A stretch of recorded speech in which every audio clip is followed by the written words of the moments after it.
आज रात्री आमच्या पिऊला वेगळाच नाद लागला होता. पप्पाचे कपडे घालून सगळ्या घरात मिरवत होती. मी किचनमध्ये काम करत होते, मला येऊन सारखं सारखं दाखवत होती, बघ मम्मा मी काय घातले ते. आता ही जे ड्रामे बघण्यामध्ये माझा टाइम वेस्ट होत होता. मला संध्याकाळचा स्वयंपाक करायचा होता, तर जास्त स्वयंपाक करायचा नव्हता. 2 बाजरीच्या भाकरी बनवल्या होत्या आणि त्याच तव्यामध्ये भाकरी झाल्यानंतर पिठलं बनवून घेतलं. 3 दिवसांपासून फ्रीजमध्ये एक फ्लावर राहिला होता. आता त्याची भाजी खायची म्हटलं का सगळे नाकं डोळं मुरडतात. मग म्हटलं त्याचं मंचुरियन बनवावं. मंचुरियन बनवलं का ते खूप जास्त आवडीनं खातात. पण एवढंच आहे की माझं काम जास्त वाढतं, कारण स्वयंपाक वेगळा करा, हे वेगळं करा. मग तेवढंच ते पुरत नाही, म्हणून 2 भाकरी बनवल्या होत्या, पिठलं बनवलं होतं.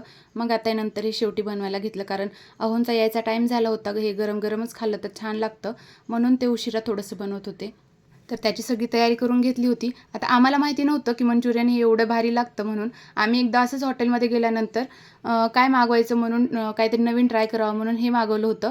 तर एवढं भारी लागत होतं ते, म्हणून प्रत्येक वेळी फ्लावर घरी आला की मग त्याची भाजी कधीच बनत नाही. आणि आता सारखं बनवून बनवून मला ही रेसिपी एकदम परफेक्ट जमायला लागली आहे. त्यामुळं मग आता हॉटेलमध्ये आम्ही खातच नाही, कधी घरीच बनवतो प्रत्येक वेळी खायचं असेल तर.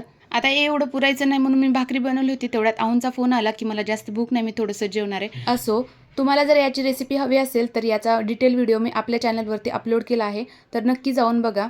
चला तर मग भेटूया नेक्स्ट व्हिडिओमध्ये. तोपर्यंत बाय बाय.